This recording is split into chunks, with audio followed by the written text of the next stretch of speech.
Que la gracia y amor de Dios llene y sobrellene vuestros corazones con alegría,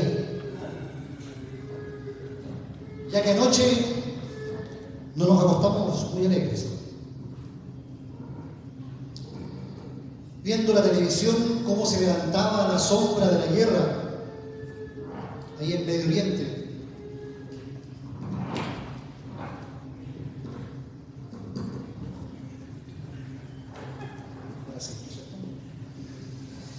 Cómo se levantaba la sombra de la guerra ahí en Medio Oriente. Y uno se pregunta por qué pasan estas cosas. Cuando se supone que la religión tiene que conllevar algo bueno, algo de la paz.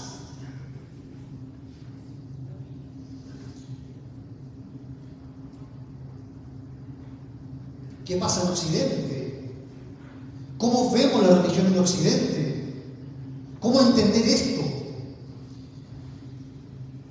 Yo creo que ustedes saben que en un tiempo en que la iglesia de Occidente, la iglesia cristiana de Occidente, reaccionó a guerras religiosas, siglo XVI, siglo XVII. Y reaccionó en un momento determinado a través de dos filósofos, Bacon y Schleiermacher, quienes dijeron: miren, ¿saben qué? La religión, para que no se maten unos con otros, lo vamos a dejar dentro de la esfera del corazón. O sea, es íntima, es privada. Distinta a la situación que se da en Medio Oriente, en que la religión es estatal, está unida, es política. No, aquí la religión se sacó de los colegios, la religión se concreta a la iglesia, a la casa, a lo más.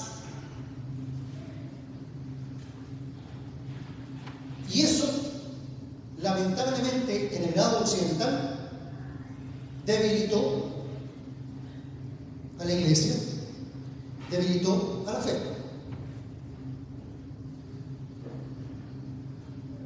Por el otro lado, ¿no es cierto?, en el lado oriental se desarrollaron los fundamentalismos, o sea, se fueron al otro extremo. Y ambas cosas son malas. De hecho, ¿no es cierto?,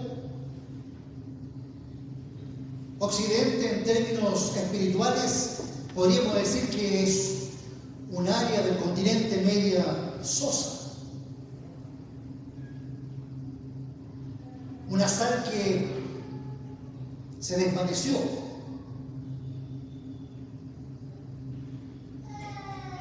Claro, cuando uno ve lo de Oriente o de Medio Oriente, ¿no es cierto?, uno dice: mejor estar así. Pero con eso resulta de que nos hemos encerrado en las iglesias. Y la fe y la religión ha ido perdiendo sentido.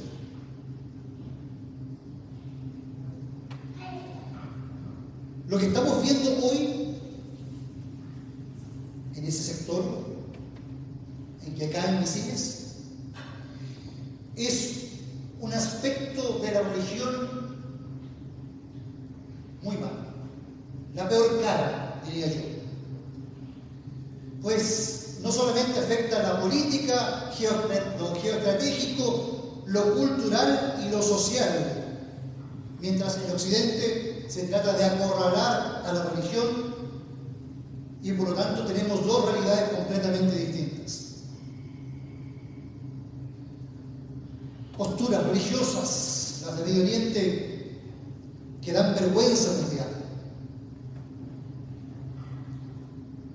Con razón, algunas personas dicen que la religión es la causante de todos los horrores que ha significado la guerra. No es todo, eso está muy claro, pero sí muchos de ellos. Y dentro de ese contexto religioso y dentro de esas dos armas estamos también nosotros, personas que hoy día venimos a agradecer a Dios.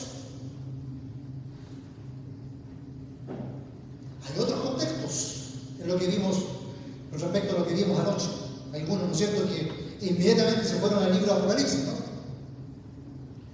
Otros haciendo mención al fin de los tiempos, sacando cuentas. Y nos falta aquel que se va a aprovechar de eso. Frente a eso, a estas dos posturas, el apóstol hoy día, en uno de estos textos, nos invita a brillar como estrellas en el firmamento. Dentro de todo este contexto religioso y también cultural y social de nuestra sociedad, la luz no puede guardarse solo en la esfera personal y familiar, sino existe la martiria, es el testimonio cristiano. Yo solo hago una sola observación. Si hay una persona que usted sabe que necesita escuchar un mensaje de fe, esperanza y cristiano, ¿se lo sabe decir?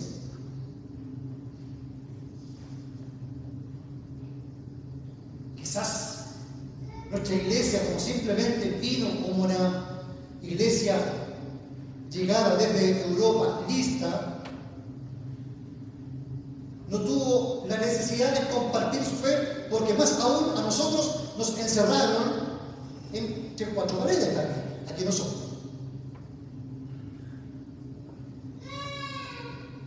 Y la luz que brilla, ¿dónde?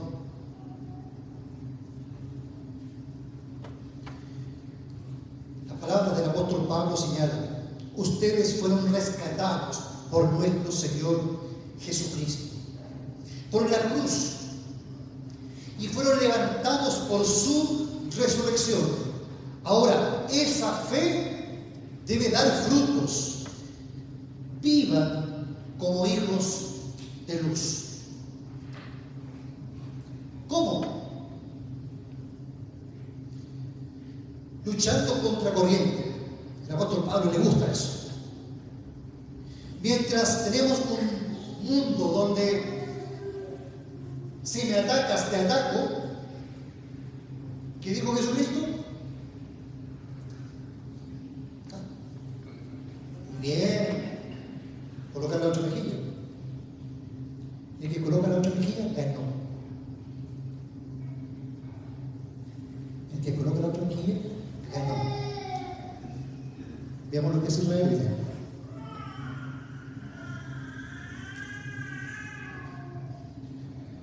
Jesucristo también lo hizo. No solamente colocó la otra mejilla, sino todos.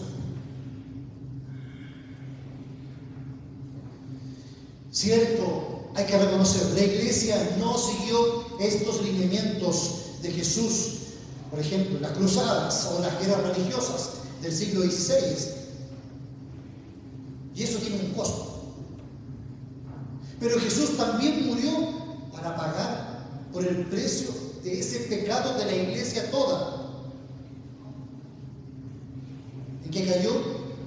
Ojo brojo. Pero a pesar de todo eso que ha pasado y del cual hay que reconocer, en nada se desmerecen los principios de nuestro Señor Jesucristo. Pablo nos pide, por tanto, si sienten algún estímulo en unión con Cristo, algún consuelo de amor, no hagan nada por egoísmo o vanidad, sino con, ¿qué dice? Humildad. Hoy día la humildad corre como ríos por las aguas de nuestro país, ¿no es cierto? En un mundo donde no debes mostrar debilidades, donde el más fuerte pasa por encima del más débil, donde si te puedo sacar del camino lo hago, la humildad se muestra ocasa. Pero Jesús y el apóstol Pablo lo muestran como un camino excelente. El mismo Jesucristo, Dios, se rebajó, se humilló, porque lo más importante para Jesucristo no eran cantidad de kilómetros cuadrados, no eran los bienes, puesto que todo suyo, obviamente, sino que miró al ser humano y se entregó a sí mismo, sufriendo en la cruz. ¿Qué provocó eso? Algo que para el que es humilde también le va a llegar. Que Dios a Cristo lo enalteció hasta lo sumo. El que es humilde, yo me acuerdo una vez una persona, ¿no es cierto?, que teníamos que ver si que realmente quería buscar trabajo en un punto, en un momento determinado, y lo primero que hace, ¿no es cierto?, es ir a un currículum volado, así. Tenía una cantidad de cosas, chapitas por aquí, diplomas por acá, pero en el momento de los yugos no pasó nada, o casi nada. En ese sentido, otros deben hablar bien de nosotros. No es que nosotros no enaltezcamos, pero sí otros pueden valorarnos. Y eso es hermoso porque resulta de que cuando sucede eso, Dios es glorificado. Y ahí somos testimonio de la luz. La humildad es la actitud del exitoso, de aquel que verdaderamente hace las cosas bien, porque parte de abajo, con humildad. Mira la vida desde un punto de vista más realista. Yo conozco una persona, conocí porque ya no está con nosotros, que entró a una institución bancaria como auxiliar. Iba a dejar las cartas al correo. Se jubiló como agente de este banco. Pasó por todas, de abajo. Y cuando llegó arriba tenía un plus. Como sabía todo lo que sucedía en el trabajo, sabía muy bien cómo mandar. La humildad es un buen principio para comenzar. Y no como sucedía ayer, salió una noticia, ¿no es cierto?, en el diario, el entrenador de fútbol. Aquí los futbolistas me van a entender, ¿no?, que dice: los jugadores no quieren jugar ni un partido y ya quieren el automóvil de Alexis Sánchez.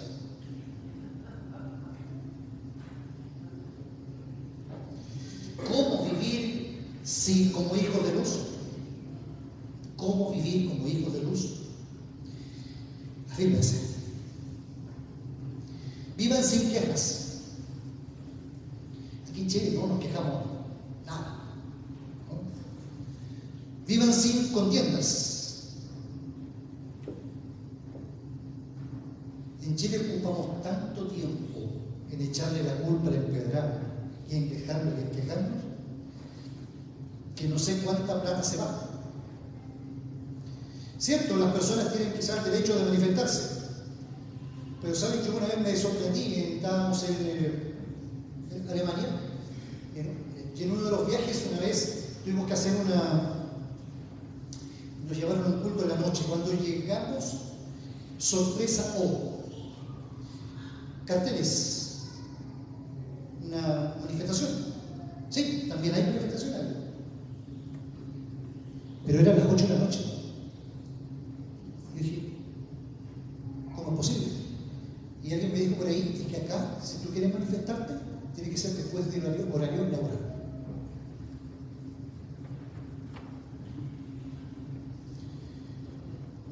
Nos falta mucho para entender. Nos quejamos por todo, somos inconformistas. O eres inconformista o eres agradecido. Tú eliges. Hoy día estamos aquí para agradecer. Porque cuando uno agradece, porque problemas vamos a tener siempre. Pero cuando uno agradece, llega a un punto de la madurez del ser humano que es muy rica, especialmente la de un cristiano, porque las quejas no te permiten vivir libre ni felizmente o plenamente. Siempre falta algo. El que es agradecido depende de Dios, 100%. Depende de mis hermanos, como el apóstol Pablo, que reconocía y valoraba cómo sus hermanos de Filipo les ayudaba a él, que estaba en prisiones. Cuando agradecemos, nos damos cuenta que las cosas cuestan y que Dios es misericordioso, que las fuerzas vienen de Dios, que nosotros no nos vamos a levantar si Dios no lo permite. Pero como lo permite, estamos aquí. Como Dios nos da salud, estamos aquí.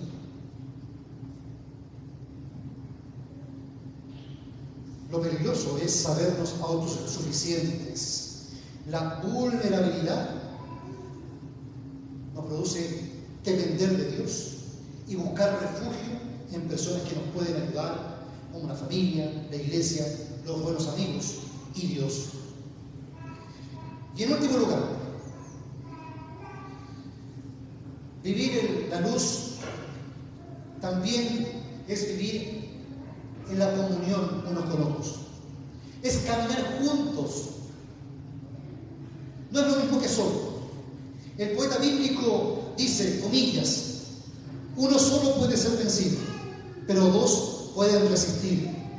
La cuerda de 3 hilos no se rompe fácilmente. Eso siempre lo digo para los matrimonios, ¿no? Ese tercer hilo es Dios. El apóstol Pablo va a tener 2 grandes ayudantes, Timoteo por un lado y Epafrodito por otro. Y él se alegra que Dios le haya puesto buenos amigos de lucha, aquellos que te entienden. ¿Cuáles son tus compañeros o tus compañeras en este camino? Aquellos que te entienden, aquellos que lloran contigo. A veces es tu cónyuge, otras veces amigas o amigos que Dios te coloca en el camino, personas que te van a sostener en tus ansiedades. Me acuerdo de una pequeña historia de Moisés, el mismo que nosotros conocemos de los 10 mandamientos. Dice que había una guerra y mientras él mantenía los brazos en alto, la batalla, estoy leyendo al pie de la derecha de la Biblia, mientras los brazos estaban en alto, la batalla se inclinaba en favor de los israelitas. Pero cuando los bajaba, se inclinaba en favor de los enemigos, los amalecitas. Y cuando a Moisés se le cansaron los brazos, tomaron una piedra y se la pusieron debajo para que se sentara en ella. Y luego Aarón y Hur, que eran sus compañeros de lucha, sostenían sus brazos, uno en el lado izquierdo y el otro en el lado derecho. Y así Moisés pudo mantenerlos firmes hasta la puesta del sol. Fue así como Josué derrotó al ejército amalecita. Hay que reconocer que las fuerzas y los brazos se nos cansan. Para Pablo también. Pero gracias a Dios por aquellas personas que están al lado de nosotros, que nos tiran para arriba, que nos dan una palabra de consuelo. Son para mí verdaderos ángeles.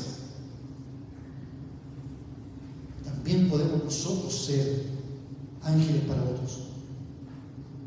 También podemos apuntalar, como yo digo, a otra persona. Para Pablo, Epafrodito, hermano, colaborador y compañero de lucha, ministrador de mis necesidades. Pablo estaba en la cárcel, pero no ha abandonado. Lo mismo. Si hay alguien que nos va a sostener en nuestro cansancio, ese es Dios. Ese es Dios, que no nos va a dejar solos. Por eso, y mucho más, el apóstol considera la religión no como una guerra para ganar kilómetros cuadrados ni causar miedos, sino la religión para él es alegría. En medio de los sufrimientos.